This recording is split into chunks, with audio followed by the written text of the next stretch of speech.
Hello. ठीक है, तो आज सम नंबर 10 से करेंगे। सम नंबर 10 से करेंगे और सम नंबर 10 क्या है? सम नंबर 10 बड़ा सा क्वेश्चन है। ठीक है, एक अच्छा सा ड्राइंग है, इसका जल्दी से ड्राइंग बना दे रहा हूँ सम नंबर 10 का।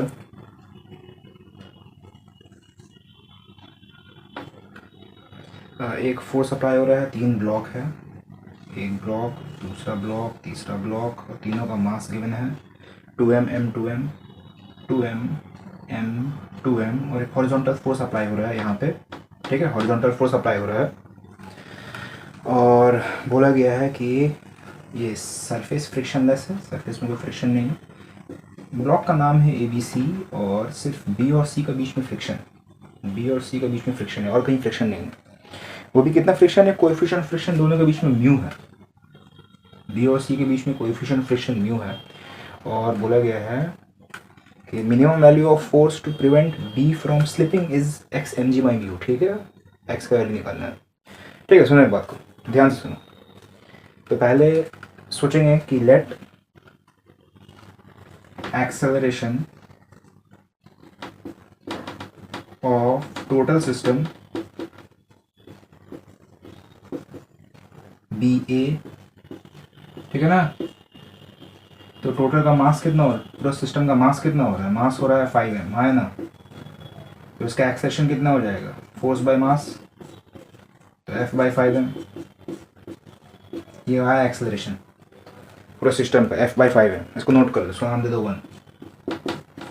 उसके बाद ध्यान से हम लोग ब्लॉक बी को देखेंगे, ध्यान से ब्लॉक बी को देखेंगे। ठीक है, ध्यान से ब्लॉक बी को देखेंगे। लिखेंगे यहाँ पे now for the block B.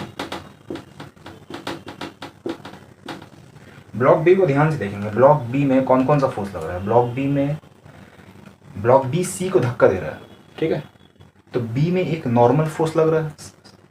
ठीक है, अच्छा हम अलग से ड्राइंग बना रहे। ये है सी जिसका मास है 2m, ये है बी जिसका मास है m।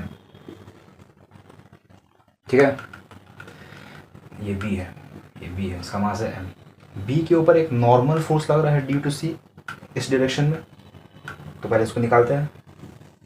Normal force on B, तो क्या फॉर्मूला होगा? फोर्स का फॉर्मूला होता है मास इनटू एक्सेलरेशन। बी का मास है m और टोटल सिस्टम का एक्सेलरेशन है a, तो b का भी a होगा ना एक्सेलरेशन। और a कितना आया? F by 5m, F by 5m। यहाँ mm काट देंगे तो कितना आया? F by 5। ठीक है, इतना नॉर्मल फोर्स लग रहा है b। अब b और c के बीच में भी फ्रिक्शन भी है ना, अब उसको निकालेंगे। Friction between a and b, friction between b and c, sorry. कितना होगा उसका formula? F S equals to mu S और m वही m होगा, और g तो कितना हो गया? ये म्यू और mg का मतलब होता है नॉर्मल फोर्स, और नॉर्मल फोर्स हम लोग कितना आया? f बाई 5, तो म्यू f बाई 5। ठीक है, तो इतना फ्रिक्शन है b और c के बीच में, म्यू f बाई 5। अब एक बात सुनो, b को नीचे स्लिप नहीं होने देना है। ठीक है, b को नीचे स्लिप नहीं होने देना है। इसका मतलब फ्रिक्शन जो है वो कम से कम इसका वेट का इक्वल होना चाहिए, b का वेट का इक्वल। मतलब वेट ऑफ b कितना आएगा? mg। फ्रिक्शन को एटलीस्ट इसका इक्वल होना होगा, इससे ज़्यादा भी हो सकता है लेकिन एटलीस्ट इसका इक्वल होना होगा। तो ये जो फ्रिक्शन है उसको एटलीस्ट mg का इक्वल होना होगा, तभी तो ये जो ब्लॉक है स्लिप नहीं होगा नीचे। तो फ्रिक्शन कितना आया हम लोग का? Mu F by 5, mu F by 5 less than equal to mg होना होगा। अब लीस्ट फोर्स के लिए, क्योंकि क्वेश्चन ने बोला है लीस्ट फोर्स ना, minimum value of force. Now for minimum value of force equal to हो जाएगा ये mu F by 5 equals to mg। यहाँ से एफ निकालेंगे, क्या आएगा, सॉरी एफ निकालेंगे ना, एफ इक्वल्स टू 5 mg/μ। वो लोग क्या बोला था, एफ क्या है, एक्स mg/μ, मेरा आया है 5 mg/μ। कंपेयर करेंगे तो एक्स कितना आएगा, एक्स इक्वल्स टू 5। यही आंसर है। देख लो आराम से, नोट कर लो, कॉपी कर लो, पॉज कर लो, जो करना करो। Next question.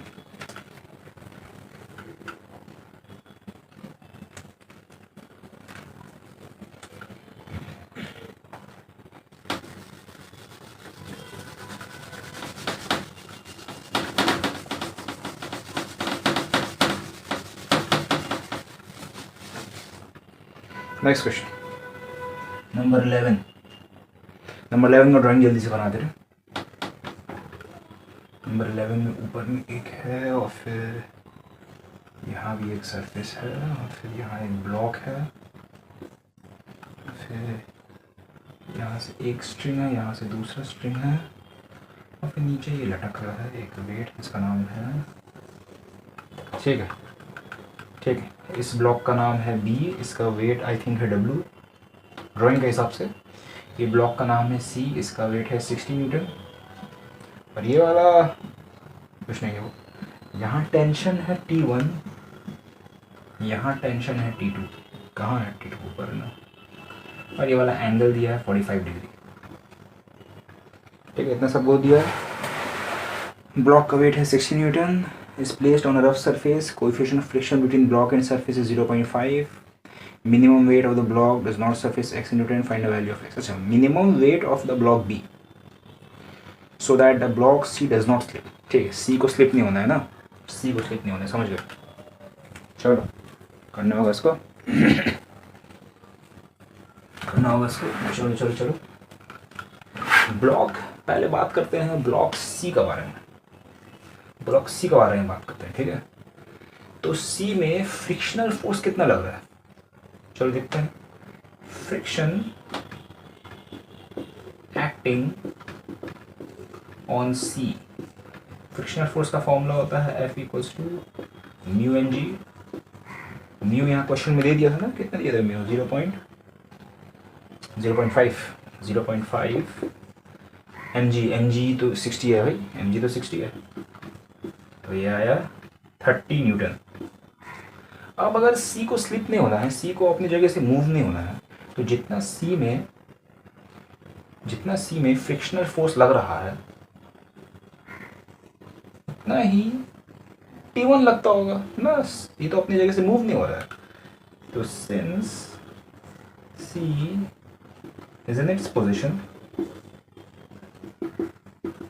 क्या हो गया, F S equals to T1, तो T1 आया मेरा 30 न्यूटन, T1 है 30 न्यूटन, ठीक है ना, T1 है 30 न्यूटन, समझो उसको, ये हो गया। उसके बाद देखते हैं T2 को। T2 जो है, T2 को दो कंपोनेंट में रिजॉल्व करते हैं, ठीक है। एक इसका हॉरिजॉन्टल कंपोनेंट, एक इसका वर्टिकल कंपोनेंट। इसका जो हॉरिजॉन्टल कंपोनेंट होगा T2 cos 45 डिग्री नीचे एक्ट करेगा, मतलब ये होगा T2 cos 45 डिग्री ना, है जी, और ये होगा T2 cos 45 और ये वाला होगा T2 sin 45 डिग्री। ऐसा ही होता है ना, किसी वेक्टर को जब ब्रेक करते हैं, ये एक वेक्टर है, यहाँ इसका एंगल 45 डिग्री बन रहा है, इसका नाम है T2, तो इसका हॉरिजॉन्टल कंपोनेंट जो होगा वो हो जाएगा T2 cos 45 और इसका ये वाला कंपोनेंट हो जाएगा, अंदर आएगा ये T2 sin 45, ठीक है ना। ठीक है, तो अभी B जो है, B अपनी पोजीशन में है, B अपनी पोजीशन में है और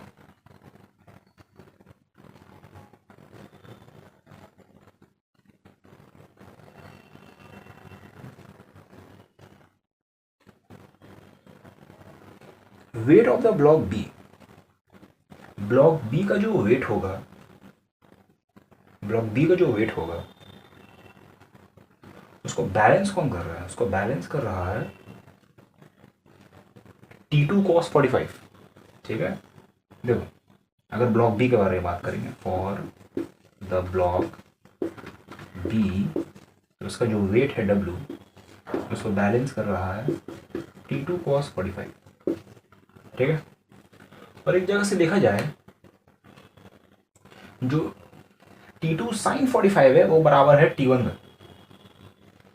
हाँ, एंड T2 sin 45, T2 का वर्ट ये वाला कंपोनेंट, वर्टिकल कंपोनेंट, वो बराबर है T1 का। T2 sin 45 बराबर है T1 का, मतलब T2 sin 45 कितना होता है 1/√2 इक्वल्स टू T1 कितना आया था 30, मतलब T2 आ रहा है 30√2, T2 आ रहा है 30√2। सो यहाँ पुट करेंगे weight equals to 30√2 into cos 45 कितना होता है 1/√2। तो वेट आ रहा है, weight of the lower block आ रहा है 30 न्यूटन।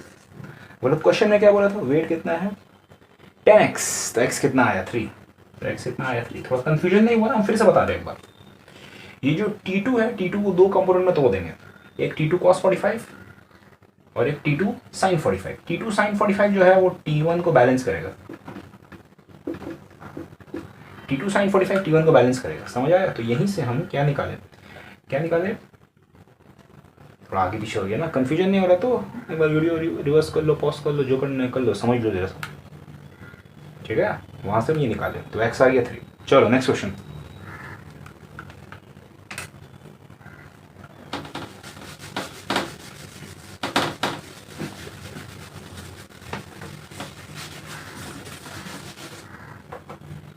नंबर 13। नंबर 13 ने बोला है कि a block rest on a plane of variable inclination, find the incline of the plane with the horizontal at which the block just slides down. The coefficient of friction between the block and the plane is μs। अच्छा, तो जब कोई block just slide down होता है तब तो उसको angle of repose बोला जाता है, और एंगल ऑफ रिपोज डिनोट होता है थीटा एस से, और फॉर्मूला क्या होता है tan theta S equals to mu. तो tan theta S equals to mu कितना दिया क्वेश्चन में, म्यू एस कितना दिया 1/√3, तो थीटा आगा 1/√3 कितना होता है 30 डिग्री, थीटा आया 30 डिग्री। ये एक तरीका हुआ करने का, अगर फॉर्मूला याद है किसी को, अगर नहीं फॉर्मूला याद है पूरा लंबा डेरिवेशन करना होगा। बुक में है डेरिवेशन, बुक में अच्छे से डेरिवेशन दिया हुआ है एंगल ऑफ रिपोज का। अगर डेरिवेशन नहीं आता है, स्पीड में हम साइड में बता रहे, स्पीड में, ठीक है, क्योंकि बुक में दिया हुआ है इसलिए कुछ नहीं करना है।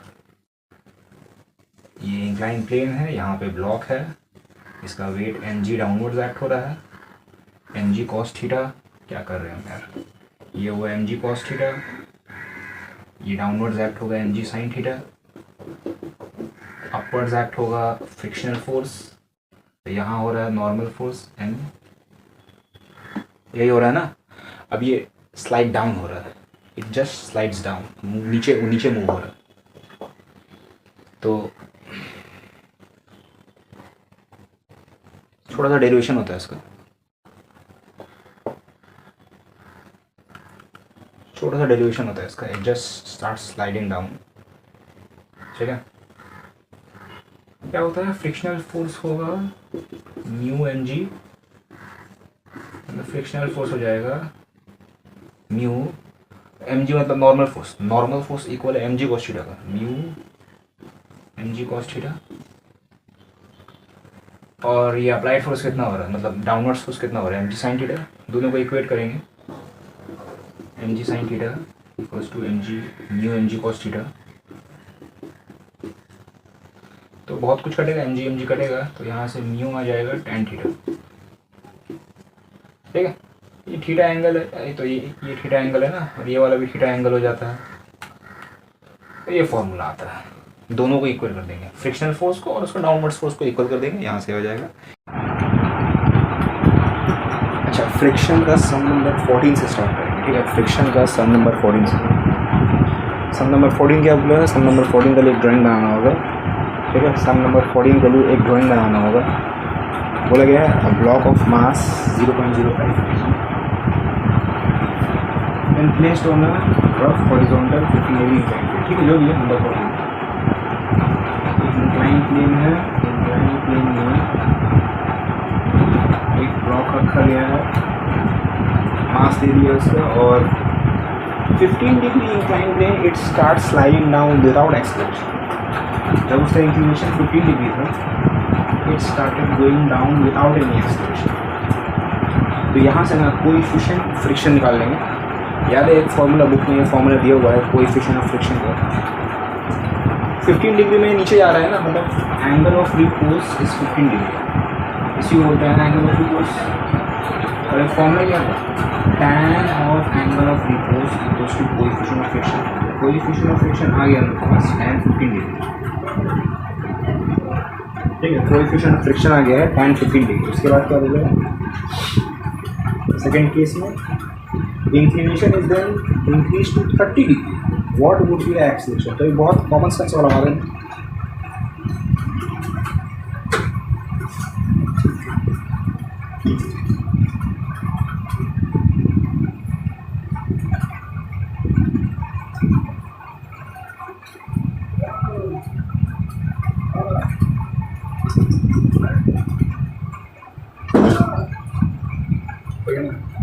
तो बहुत कॉमन सेंस वाला बात है। अगर एंगल ऑफ इंक्लिनेशन इंक्रीज कर दें, अगर एंगल ऑफ इंक्लिनेशन इंक्रीज कर दें तो और स्पीड के साथ गिरेगा।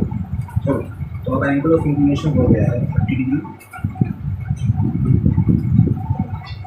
तो अब निकालना है उसका एक्सेलरेशन के model. Let the acceleration be a, let acceleration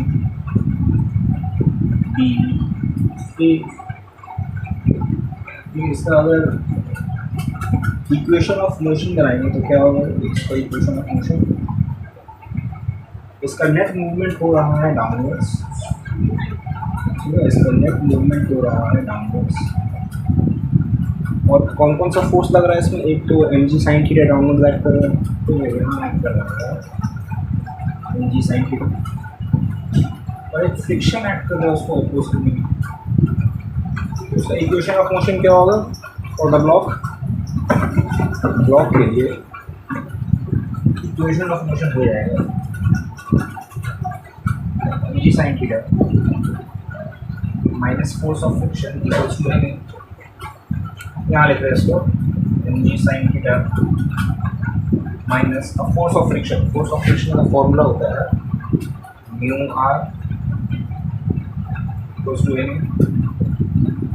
ji sine theta minus mu, और आर का मतलब होता है नॉर्मल रिएक्शन फोर्स। जब कोई बॉडी अगर सरफेस में है नॉर्मल रिएक्शन फोर्स होता है R equals to M G, लेकिन यहाँ पे बॉडी जो है सरफेस में नहीं है, इंक्लाइन पे, तो यहाँ पे आर हो जाएगा equals to M G cos theta. होता है ना बेसिक चीज़, वही बेसिक चीज़, आर हो जाएगा M G cos theta equals to M, सबसे एम कॉमन नेगेटिव कैंसिल कर जी sine theta minus mu G cos theta equals to ए। यहाँ वैल्यू पुट करना होगा, जी कितना है 9.8 साइन 30 माइनस म्यू है एंड 15, जी है 9.8 कॉस 30 हो जाएगा डिवाइड, इससे आ जाएगा एक्सेलरेशन। तो बाद कैलकुलेटर में मारना होगा इसको 4.9 एंड 15 to 4.9,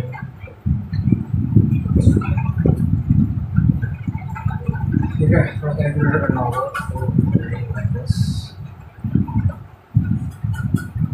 और वीडियो बोरिंग लगे फास्ट फॉरवर्ड कर दो।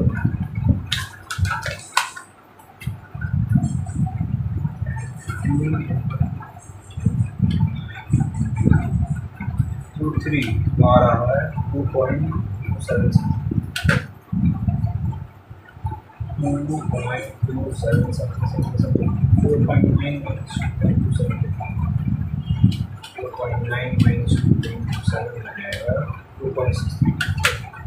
इसका आंसर आ रहा है 2.63।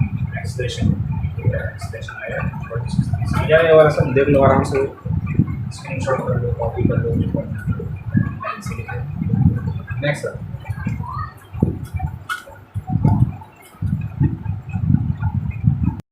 ठीक है, अब नेक्स्ट वाला सम होगा।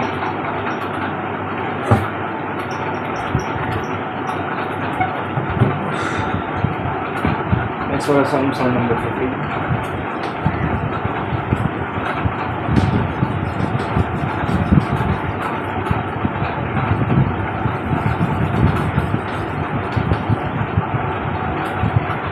सम नंबर 15 में क्या है?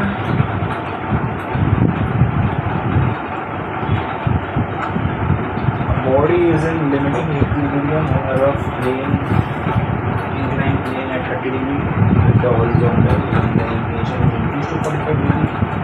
Body slides down with acceleration. तो ये तो सेम सम है नंबर 15। स्टार्टिंग में जब ब्लॉक 30 डिग्री में था, स्टार्टिंग में जब ब्लॉक 30 डिग्री में था, सॉरी जब उसका एंगल ऑफ इंक्लिनेशन था 30 डिग्री, जब उसका एंगल ऑफ इंक्लिनेशन था 30 डिग्री, तो वो लिमिटिंग इक्विलिब्रियम में था, मतलब जितना उसका डाउनवर्ड फोर्स है उतना अपवर्ड फोर्स है। तो यहाँ से सेम वही कोएफिशिएंट ऑफ फ्रिक्शन निकाल देंगे tan थीटा का। सेकेंड केस में एंगल ऑफ इंक्लिनेशन 45 डिग्री है, तो 45 डिग्री हो गई, इंक्लिनेशन बढ़ गया तो एक्सेलरेशन बढ़ गया। तो सेम टाइप का सम है। हम एकदम लास्ट सम करेंगे, प्रीवियस सम करेंगे, सेम करना है, कुछ अलग नहीं हो जाएगा, कुछ आप हो जाएगा, करने की जरूरत नहीं, एकदम से इतना तो दिमाग हो गया, ये एंगल चेंज कर दिया है, समझ आया ना क्या बोल रहे? नंबर 16 क्या बोला था?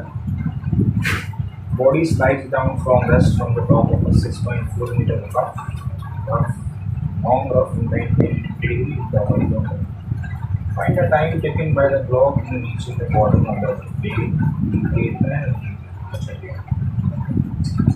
तो यहाँ करना क्या है ना, यहाँ उसका एक्सेलरेशन निकालना, यहाँ पहले उसका एक्सेलरेशन निकालना, जो हम बता रहे हैं इंक्लाइन प्लेन है,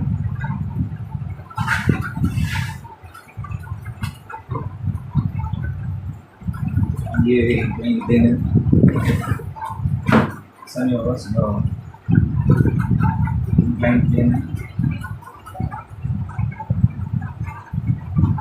डाउनवर्ड जा रहा है, ये स्टार्ट हुआ था अपना टॉप से, डाउनवर्ड जा रहा है, पहले इसका एक्सेलरेशन नहीं है, ठीक है, तो वही उसका इक्वेशन ऑफ मोशन, इसका नेट मूवमेंट डाउनवर्ड हो रहा है, लेट द एक्सेलरेशन बी ये उल्टा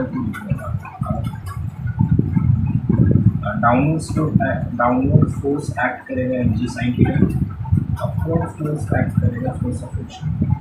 उसका इक्वेशन ऑफ मोशन क्या हो जाएगा? इक्वेशन ऑफ मोशन हो जाएगा mg sin थीटा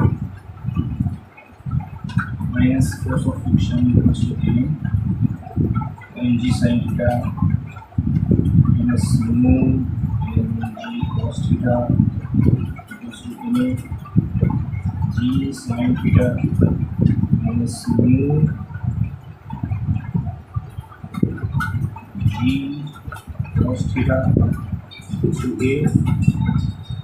जी कॉमन ले लो, sin theta minus mu cos theta equals to a, g है 9.8 नहीं, जी 9.8 है, 9.8 sin थीटा, थीटा कितना है 30 डिग्री है ना, sin 30 कितना होगा हाफ, माइनस म्यू कितना है 0.2, cos 30 मिलेगा 3/2 यहाँ से थोड़ा वही कैलकुलेटर चला के ये निकालना होगा, कैलकुलेटर चला के थोड़ा ये निकालना होगा, और करना होगा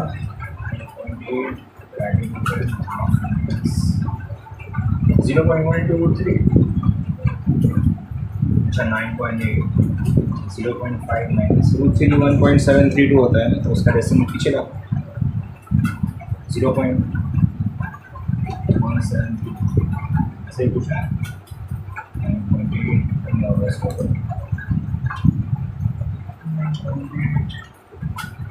0.5 माइनस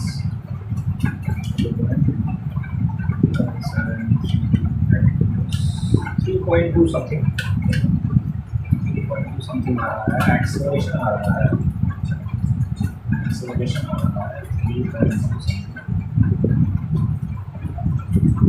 अब एक्सेलरेशन में लेके क्या करेंगे ना, क्लास 9 के बच्चे को होता है इक्वेशन ऑफ मोशन, वो यूज़ करें और यूज़ करके क्या बोला है, टाइम निकालने बोला है ना, हो जाएगा, हो जाएगा, ठीक है, हाँ आराम से हो जाएगा। देखो इंक्लाइन प्लेन का लेंथ कितना है, 6.4 मीटर है, तो यहाँ इंक्लाइन प्लेन का लेंथ है 6.4 मीटर, इसका एक्सेलरेशन आ रहा है 3.2 मीटर पर सेकंड स्क्वायर।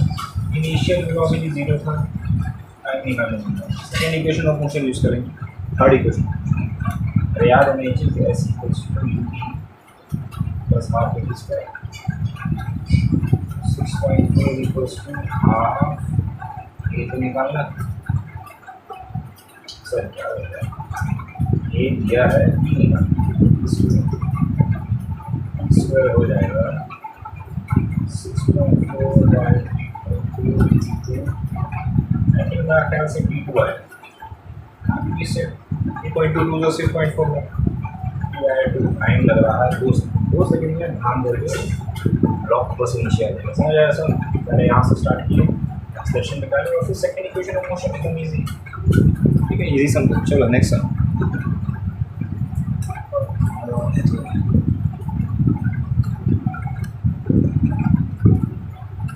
नेक्स्ट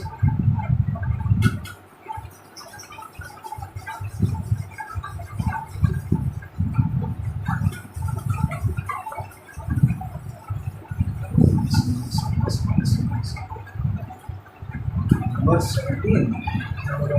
17 में ड्राइंग बना हुआ है, ड्राइंग बनाना होगा हमको, ड्राइंग बना हुआ बनाना पड़ेगा क्या, नंबर 17 में ड्राइंग बना हुआ है, और हाइट है h, हमारा लेंथ है l, और एक ब्लॉक रखा हुआ है, उसका मास है नीचे जा रहा है, ठीक है, लंबा सा क्वेश्चन है। और फिर बोला गया है velocity which it will reach the water level, ठीक है, यहाँ पे ना वर्क एनर्जी थ्योरम यूज करें, इससे पहले कहेंगे let the velocity at the water, let velocity at water,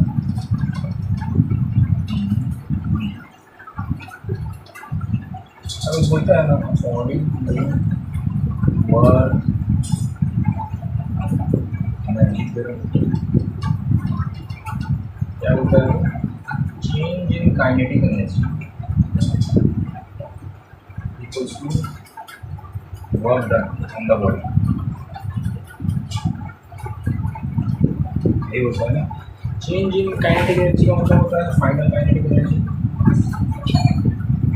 minus initial kinetic energy, ये मतलब होता है और वर्क डन होगा। सुनो जब बॉडी ऊपर से नीचे आएगा, ठीक है, ग्रेविटी को उसमें वर्क डन करेगा तो पुल इट डाउन, और ग्रेविटी उसको नीचे डाल रहा है, ग्रेविटेशनल फोर्स डायरेक्शन डाउनवर्ड से, उसका डिस्प्लेसमेंट भी डाउनवर्ड, तो work done by the gravity class 10 का चलो 8 का चलो भी पता है एनर्जी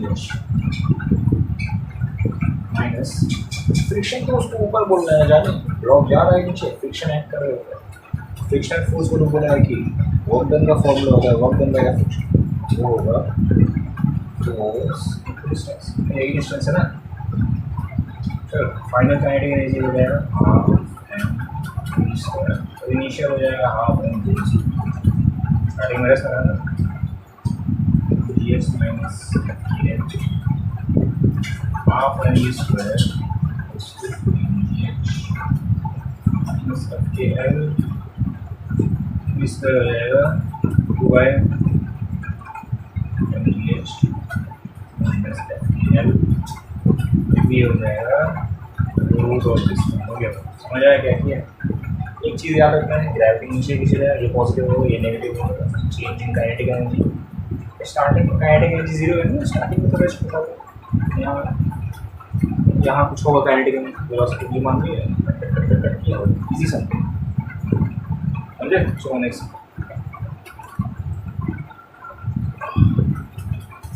नेक्स्ट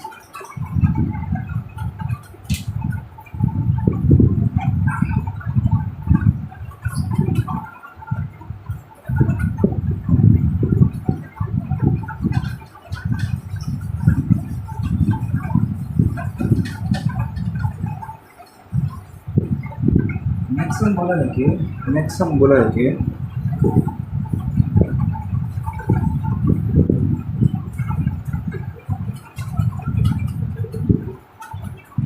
नेक्स्ट सम बोला है कि minimum force required to move a body up inclined plane is 3 times the minimum force required to prevent it from sliding down. अच्छा ऐसा है तो देखते हैं क्या होगा।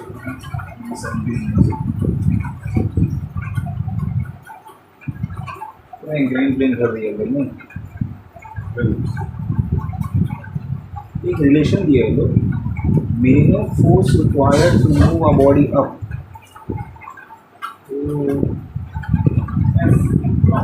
minimum force required to move the body up is 3 times minimum force required to prevent it from sliding. 3 times force super formula not side ns not side then let's just let f of denote the force required to move the inclined plane up, let f ns denote the force required do not let the body slide. ऐसा direct नहीं करना, exam में statement अच्छे से लिख के आना, खट समझ करेंगे कोई फायदा नहीं। जो ये relation if coefficient of friction is 1 by 2 root 3, so coefficient of friction है 1 by 2 root 3, क्या बोला है, find the angle of rotation, इसका angle of क्या मान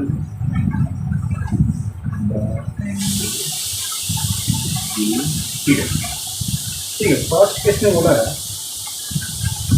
find the minimum force required to move a body up, पहले ये निकालना, ऊपर लेके जाने के लिए मिनिमम फोर्स कितना है, मिनिमम फोर्स ऊपर लेके जाने के लिए मिनिमम फोर्स कितना है, ठीक है, ऊपर लेके जाने के लिए मिनिमम फोर्स कितना है,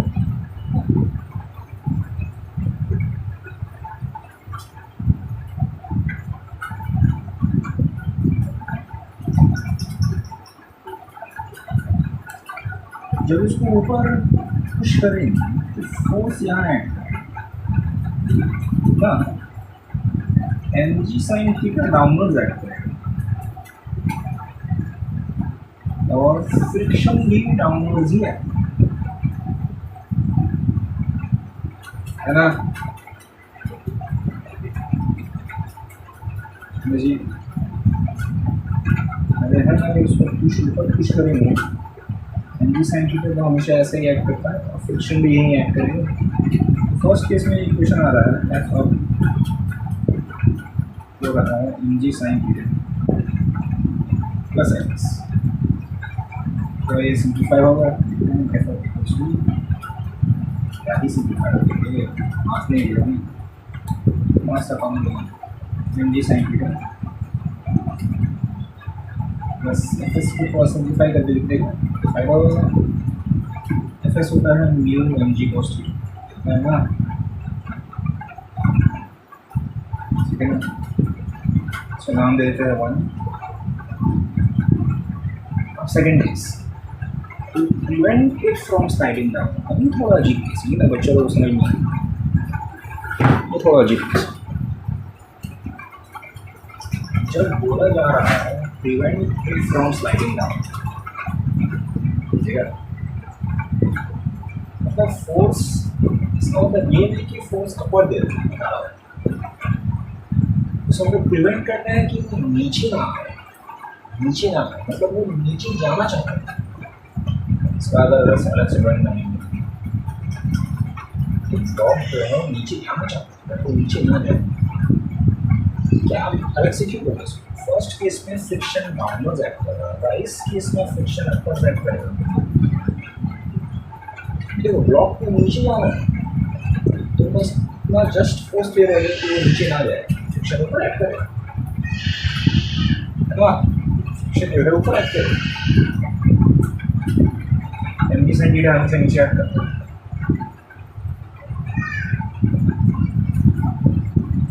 तो यहाँ पे जो तुम्हारा होगा क्वेश्चन ऑफ मोशन हो जाएगा एफ एन एस एम जी sine theta minus plus F S हो रहा था, यहाँ माइनस एफ एस, समझो यही डिफरेंस है। एफ एस का मतलब वही होता है, तुमने को पता है ना, डी एम जी कॉस थीटा।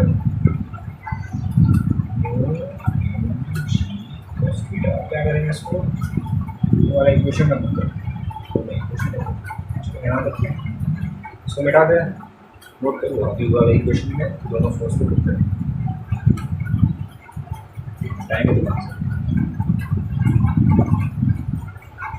चलो पुट करते हैं साइड में, साइड में पुट करते हैं,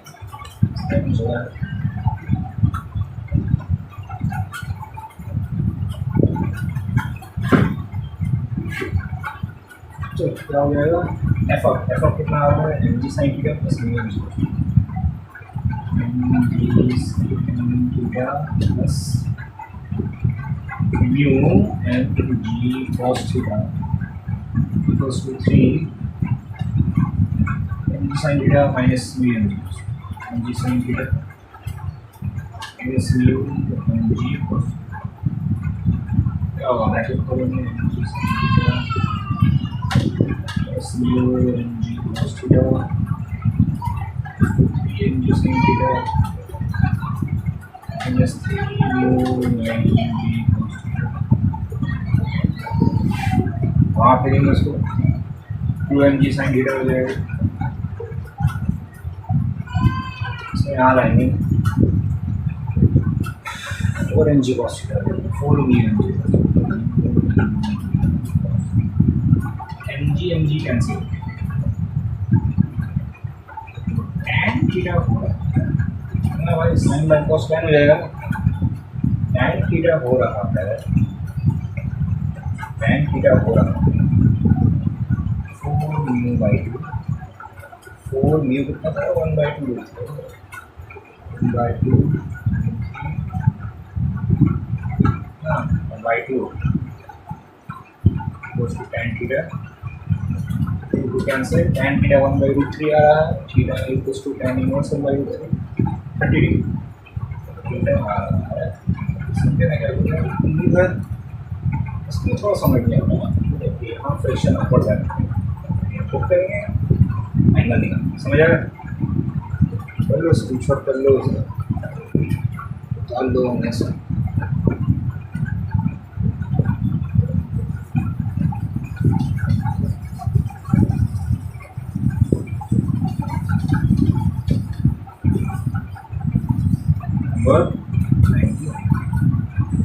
लास्ट समझे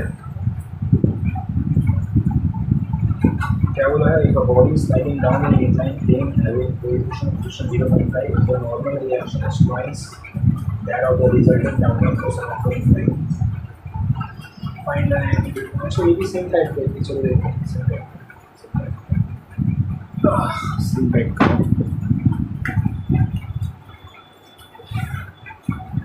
ड्राइंग बनानी होगा एक और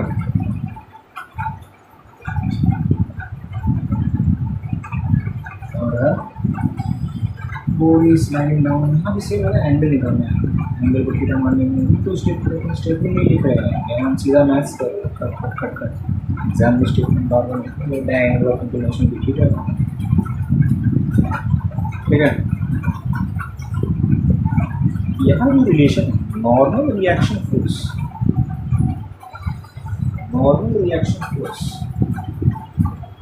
is twice resultant downward force, definitely. अगर बोले नॉर्मल रिएक्शन फोर्स कितना,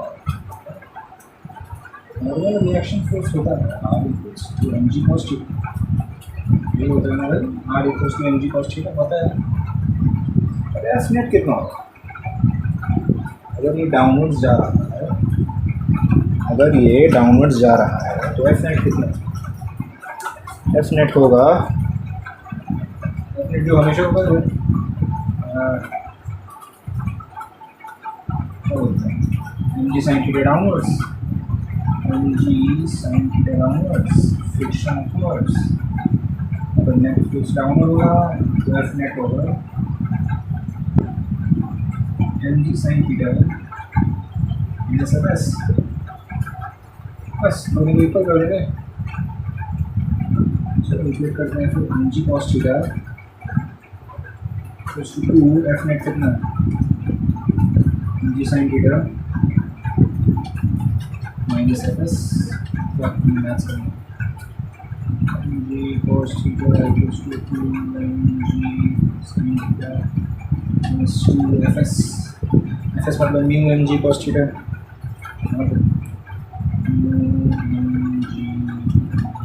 आई थिंक सबसे एम जी कैंसिल हुआ है M g cos theta equals to 2 sin theta minus 2 mu cos theta equals to 2 sin theta equals to mu कितना mu half और 2 कड़े है cos theta हो जाए 2 cos theta तो 2 sin थीटा तो यहाँ से देख के बोल देंगे tan थीटा 1 आएगा और थीटा आएगा फिर 45 तो इजी समझ चलो हो गया लो नोट कर लो स्क्रीनशॉट मार लो जो करना है छाप लो ये फ्रिक्शन खत्म। देखिए नेक्स्ट चैप्टर डालेंगे नेक्स्ट चैप्टर क्या डालेंगे नेक्स्ट चैप्टर ग्रेविटी डालेंगे चलो या फिर इलास्टिसिटी या फिर बहुत सारा चैप्टर इलास्टिसिटी ग्रेविटी तो क्या न्यूटन्स लॉ ऑफ मोशन बहुत सारा चैप्टर कमी नहीं है ना क्या करें चलो ग्रेविटी थोड़ा मार देते हैं क्या करें थोड़ा ग्रेविटी मार ठीक है सर खत्म।